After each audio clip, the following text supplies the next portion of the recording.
Hola a todos, mi gente linda, mi gente bella, mi gente hermosa, bienvenidos otra vez a su canal de Filósofo 777 y el día de hoy te voy a hablar nada más y nada menos que continúan las malas noticias para el régimen de Nicolás Maduro y para Nicolás. Sí, señoras y señores, las noticias de hoy demuestran precisamente que el régimen sigue perdiendo poder, sigue inestable y lleno de malas noticias. Repito, para el régimen de Nicolás Maduro llegan las malas noticias.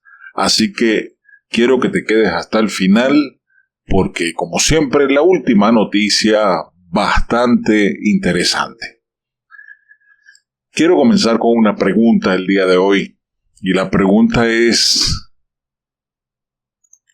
¿quién de ustedes cree que pasaremos unas navidades calvas este año 2024? Repito, ¿quiénes creen que pasaremos unas navidades calvas este 2024? Y cuando me refiero a navidades calvas, me refiero a sin cabello. Sí, sin cabello, sin Maduro y sin nada del régimen este año 2024. ¿Qué creen ustedes? ¿Podremos alcanzar ese sueño tan anhelado de los venezolanos y celebrar antes de que termine este 2024 sin el régimen en el poder? Déjamelo en la caja de comentarios. Lo que tú piensas, lo que tú crees sobre estas navidades calvas. Porque las noticias que traigo sé que van a hacer a colación a este tema. Déjame tu comentario, si quieres pausas el video para que te inspires dejando tu comentario y continuamos con las malas noticias que recibió Nicolás.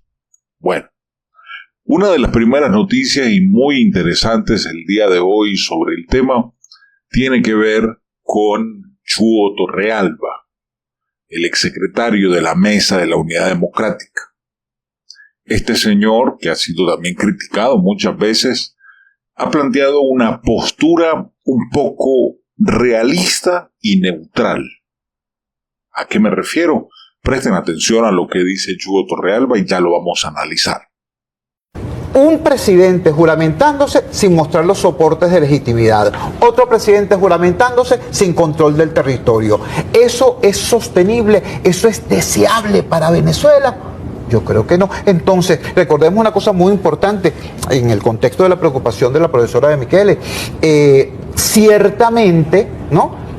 Puede haber poca voluntad de negociación en los actores políticos, pero la política no es un juego de video, ¿no? Aquí no está Edmundo González con una consola y Nicolás Maduro con otra. Bien, como lo escucharon, Chuo Torrealba toca la realidad, la fibra del venezolano y le hace sentir esa poderosa realidad. ¿Cuál es?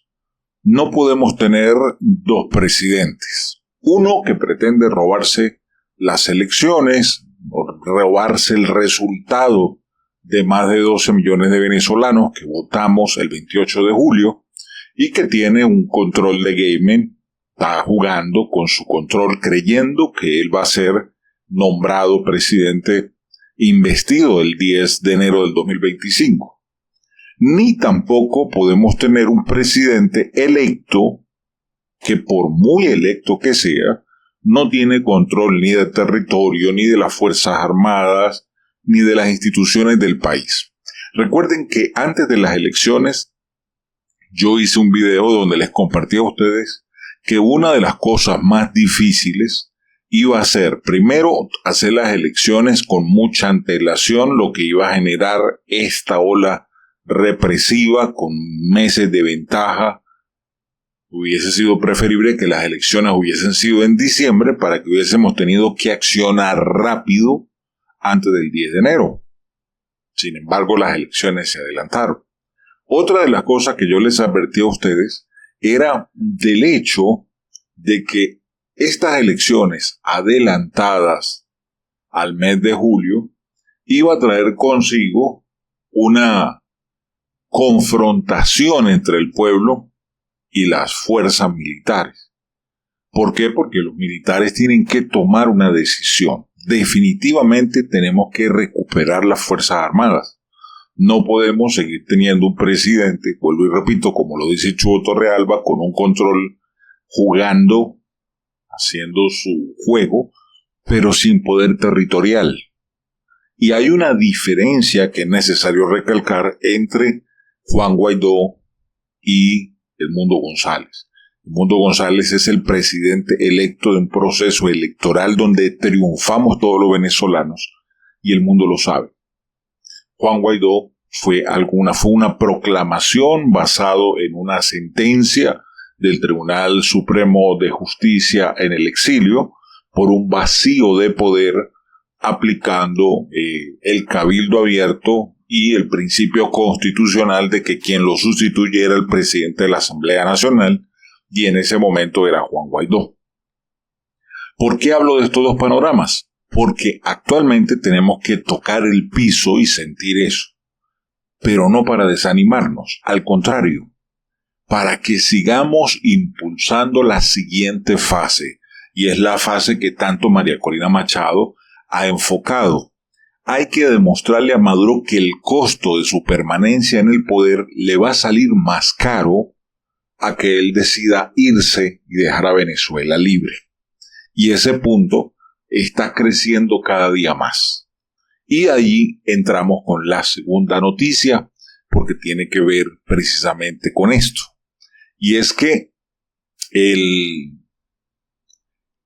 doctor Tomás Farini Dugán, abogado, querellante de una veintena de víctimas de violaciones de derechos humanos ocurridas en Venezuela, tomó esta afirmación para solicitar una orden de captura contra Nicolás Maduro y dio una entrevista al diario El Tiempo, que yo les pienso ir narrando de cómo fue, qué fue lo que dijo el doctor Tomás Farini, de cuál es la situación, de por qué tenemos que llevar a Nicolás Maduro. Y una de las frases que él utilizó es lo siguiente: buscaremos poner a Nicolás Maduro en la misma situación que Vladimir Putin, con orden de captura en casi todo el mundo, que es lo que le está impidiendo al presidente ruso viajar actualmente a la mayoría de los países. Al igual que ocurrió en España en 1998, cuando se intentó juzgar al dictador chileno Augusto Pinochet por delitos cometidos en territorio chileno, en la Constitución argentina, el artículo 118 autoriza a la justicia a intervenir en casos de violaciones de derechos humanos, incluso si los hechos ocurrieron en otros países. A eso es lo que se llama justicia universal. Lo explicó Farini Dugán respecto a la jurisdicción argentina dentro del tema venezolano. La Cámara Federal celebró el 17 de septiembre en los tribunales de Comodoro Pi una audiencia con víctimas presuntamente del régimen venezolano en marco de una causa radicada en la justicia local del 2023, bajo el principio de la justicia universal. En ese expediente se investiga a Nicolás Maduro junto a 30 imputados más, entre los que se encuentra también Diosdado Cabello, del que estamos diciendo que vamos a pasar una Navidad calva, ministro de Relaciones Interiores y Justicia de Venezuela. La denuncia es por una amplia serie de violaciones de los derechos humanos, asesinatos, desapariciones, torturas y detenciones arbitrarias ocurridas desde el año 2014 en suelo venezolano y después de las elecciones presentadas celebradas el 28 de julio, en las que Maduro se proclamó ganador sin ni siquiera mostrar las actas de votación. Al doctor Farini le hicieron la siguiente pregunta: ¿en qué se diferencia el pedido de captura que hicieron ustedes en Comodoro Pi del que ya emitió Estados Unidos contra el presidente venezolano? Y él dice lo siguiente: el Departamento de Estados Unidos ofrece una recompensa de $15 millones por cualquier información que permita la detención de Maduro por un proceso de narcotráfico y de corrupción. Pero eso solo tiene vigencia dentro de los Estados Unidos. Nuestro caso se encuentra enmarcado dentro del principio de extraterritorialidad que rige para violaciones de derechos humanos. En la misma dirección, la justicia argentina ya está avanzando en crímenes cometidos en España durante el franquismo y en Nicaragua por Daniel Ortega. O sea que están lanzando tiros para todos lados. Siguiente pregunta. ¿Cuáles son las próximas etapas luego del pedido formal de orden de captura? Él dice, ya logramos la llamada jurisdicción universal. O sea, que la justicia argentina se declare competente para investigar delitos ocurridos en Venezuela. También pedimos la orden de captura internacional con fines de extradición de Nicolás Maduro, de Diosdado Cabello y de todas las cabezas de los organismos de seguridad de Venezuela para ser juzgados en Argentina. La justicia notificó el 25 de septiembre a la Interpol el pedido de captura contra Nicolás Maduro. Hay pruebas muy evidentes de violaciones de derechos humanos. En muchos casos, el propio Maduro y Diosdado Cabello anunciaron públicamente que iban a detener a alguien. Luego esa persona fue detenida, fue torturada o desaparecida. Siguiente pregunta. ¿Cómo sigue el proceso tras el pedido que se le hizo a la Interpol? Y él dice lo siguiente. Aunque la Interpol reconoce que cada país es soberano para pedir la detención de una persona, luego hay un debate interno de sus autoridades para decidir si emiten las llamadas alertas rojas. Argentina ya logró en su momento que se activaran las alertas rojas de la Interpol en el caso de la AMIA, que fue el ataque terrorista que sufrió la Asociación Mutual Israelí Argentina el 18 de julio de 1994, a pesar de que se trataban de funcionarios con altos cargos del gobierno de Irán.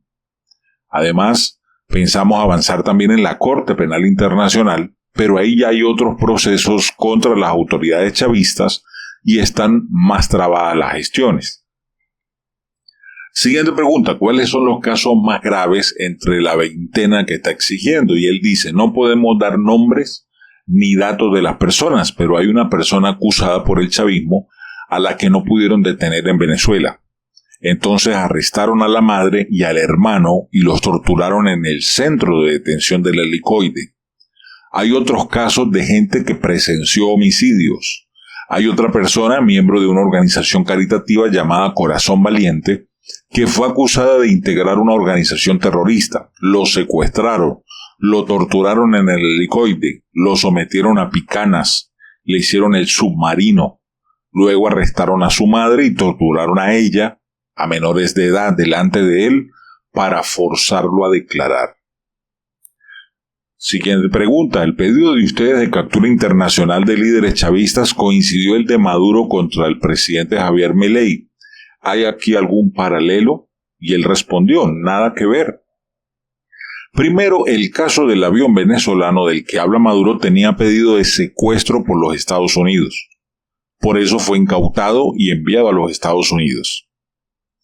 No se puede homologar eso con 150.000 ejecuciones extrajudiciales o 600.000 secuestros con torturas y violaciones. Además, en el caso de la Corte Penal Internacional, se busca juzgar a Nicolás Maduro según el Estatuto de Roma firmado por el Venezuela y por el que se reconoce el principio de extraterritorialidad para los delitos de lesa humanidad. Por más de que Venezuela es soberana para pedir a Interpol una orden de arresto contra Milei, Interpol también evalúa el sustento que tiene cada pedido antes de ellos emitir las alertas rojas. O sea, Tarek, perdiste el tiempo. Siguiente pregunta, y es la última. ¿Qué es lo que buscan ustedes con este pedido? Obviamente Maduro no se va a entregar aunque la Interpol emita las alertas rojas. Y él responda, que Nicolás Maduro quede en la misma situación que Vladimir Putin, con orden de captura en casi todo el mundo, que es lo que está impidiendo al presidente ruso poder viajar a la mayoría de los países. Además, Maduro no está exento de que en alguno de sus viajes le pase lo que le pasó a su testaferro, a Alex Saab, cuando fue arrestado en el 2020, cuando su avión tuvo una avería y tuvo que aterrizar en Cabo Verde para repostar. Así terminó luego extraditado a los Estados Unidos. Lo importante es que la justicia argentina pueda ponerle nombre y apellido a lo que está sucediendo en Venezuela y lograr el aislamiento total de ese régimen. Esa sería una victoria muy grande para la justicia. Bien, ¿qué opinan ustedes de las palabras dichas por el doctor Tomás Farini Dugán? ¿Qué opinan? Esto a mí me llena de esperanza y de ilusión porque Maduro en algún momento tiene que salir para México, para otro lado, y algo le puede pasar al avión que lo obligue a aterrizar en otro país, y en ese momento la Interpol le ponga los ganchos. Y si va montadito allí en el avión con Delcy Rodríguez, con Jorge Rodríguez o con Diosdado Cabello, pues la cosa se pone más bonita porque son varios los que están solicitados por la justicia argentina. Y vuelvo a repetir que la Interpol puede ponerle ciertos parámetros, echarle mano, echarle el guante, como decimos nosotros. Déjame tu comentario sobre este tema del doctor Farini y vamos a pasar con la tercera noticia, y es que nuestro presidente electo, Edmundo González Urrutia, se reunió hace unas cuantas horas con el ex rector del Consejo Nacional Electoral, Juan Carlos del Pino. Sí. ¿Qué hablaron? El abanderado presidencial de la oposición venezolana, Edmundo González Urrutia, se reunió con el rector Juan Carlos del Pino este domingo. Lo dijo en las redes sociales. He sostenido una reunión con el rector del Consejo Nacional Electoral de Venezuela, Juan Carlos del Pino. Me transmitió detalladamente su experiencia de lo que él vivió el 28 de julio dentro de las instalaciones del organismo electoral, explicó González Urrutia a través de las redes sociales. Es importante recordar que el rector del Pino fue el único rector ausente cuando se anunciaron los resultados fraudulentos la noche de la elección presidencial, lo que lo obligó a salir del país. No solo la publicación de las actas originales avala el deseo mayoritario de cambio de los venezolanos, sino también los testimonios reales de quienes estuvieron presentes el 28 de julio. Así lo confirma. Bien. En esta conversación, obviamente, el rector del Pino pues le explica qué fue lo que pasó, por qué tuvo que irse del país, por qué él no estuvo cuando se leyó el acta de donde Elvis Amoroso no la imprimió en la sala de totalización, sino la sacó de su oficina. La imprimió en su oficina, es decir, los datos aportados no tienen nada de veracidad. Por eso es que ahora está diciendo el psiquiatra loco que es mentira que la ley orgánica de procesos electorales establezca que haya que dar los datos desglosados. Y aquí fue donde le vino una doctora, abogada, chavista hasta la médula, que le dio en la madre a Nicolás Maduro. Presten atención. ¿El presidente Maduro se puede considerar presidente electo para el nuevo periodo? No lo sabemos todavía, porque no tenemos resultados. Los resultados no están verificados.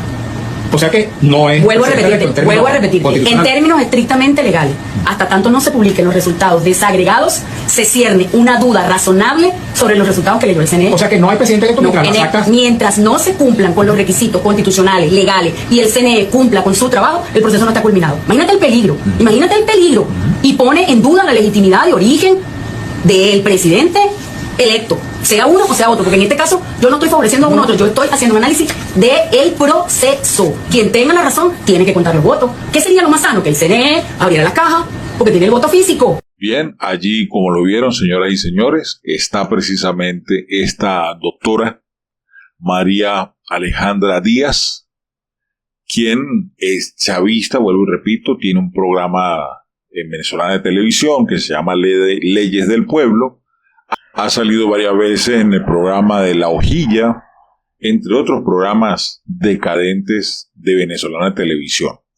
Esta mujer, vuelvo y repito, chavista hasta la médula, dijo precisamente lo que ustedes escucharon. Nicolás Maduro no es el presidente electo, sino muestra los resultados desglosados para que tenga la credibilidad que se necesita, porque usted no puede jugar a la lotería y reclamar un premio sin mostrar el ticket. Y esa es la realidad. Así digan en la Gaceta Oficial, no, pero es que ya va, es que Maduro ganó con no sé cuántos millones. No. Eso no es así. Tienes que mostrar las actas. Tienes que mostrar el desglose de dónde sacó esa cifra. Cifra que no han podido cuadrar ni a porra, como decía mi profesor de contabilidad en la universidad. Ni a porra pudieron cuadrar. Entonces, ante esto, la comunidad internacional lo sabe y Nicolás Maduro queda en vergüenza cada día más. Entonces, ¿creen ustedes que Nicolás Maduro llegue el 10 de enero del 2025? No. Es lo que yo quiero creer, es lo que quiero poner mi fe. ¿Me puedo equivocar? Claro que sí me puedo equivocar. Puede llegar Maduro el 10 de enero y asumir la banda presidencial de nuevo y hacer el show. Sí. Pero la pregunta es, ¿qué va a pasar inmediatamente después cuando él entre en la inconstitucionalidad? Esto tomando en serio de que la Corte Penal Internacional, el señor Karim Khan, no quiera emitir todavía hasta después del 10 de enero.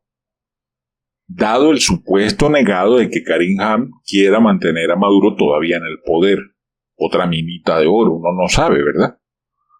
Pero en algún momento Karim Khan tendrá que tomar una decisión porque la presión internacional que ha comenzado y que esta semana en una reunión que va a haber con la Eurocámara van a exigirle con mucha fuerza, de manera enérgica, a Karim Khan que emita la sentencia y la orden de captura contra Nicolás Maduro y los miembros del régimen represor que tienen más de 2.000 personas detenidas en Venezuela, violándoles sus derechos humanos, entre los que hay adolescentes que están siendo torturados. Esto, señores y señores, vuelvo y repito, se pone caliente. La última palabra la tendremos los millones de venezolanos que salimos a votar y recuerden, somos más que vencedores. Dios está de nuestro lado y si Dios es con nosotros, ¿quién contra nosotros? Bien, ahora sí me voy a despedir con la última noticia que también pone a Nicolás Maduro a quebrarse los dientes de la rabia, de la rechera y de la indignación. Como ustedes saben, en el Medio Oriente hay un conflicto. La semana pasada, precisamente el día domingo, le bajaron a una persona fuerte en el Líbano, socio del cartel de los soles, y se lo bajó el gobierno israelí. Hoy, hace unas cuantas horas, llegó la notificación de que le bajaron a otro líder del grupo de Hezbollah, de ese grupo terrorista, en el Líbano. Como ustedes saben, esta semana han estado lances y lances de lado y lado, pero los alcances serios y productivos los está consiguiendo el presidente de Israel.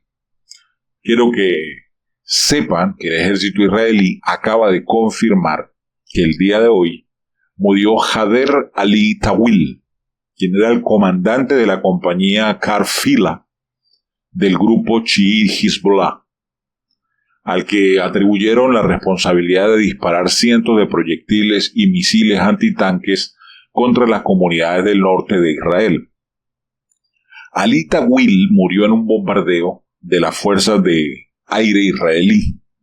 Si bien el ejército no quiso dar más detalles al respecto como su ubicación, sin embargo la compañía comandada por el miliciano del Karfila se corresponde con una localidad fronteriza con Israel. Tawil, de la mano derecha de los milicianos Mohamed Haider y Hassan Nitir, ambos fallecieron también en el mismo ataque, es decir, que no se bajaron solo a uno, sino a tres. El líder y sus dos manos derechas, o sus dos lambeperros, como se dice en Colombia, los bajaron, son tres. Ambos fallecidos en el ataque esta semana participaron en un ataque con un misil antitanque que mató a un civil israelí de 76 años llamado Mira Ayalon y a su hijo, el sargento reservista Barak Ayalon, al norte de Israel. Con este anuncio aumentan las cifras de los líderes del grupo pro-iraní a los que Israel ha matado en estos últimos días, y que el portavoz castrense Daniel Hagari estimó que en más de 30 personas ya es los que se ha bajado el gobierno israelí.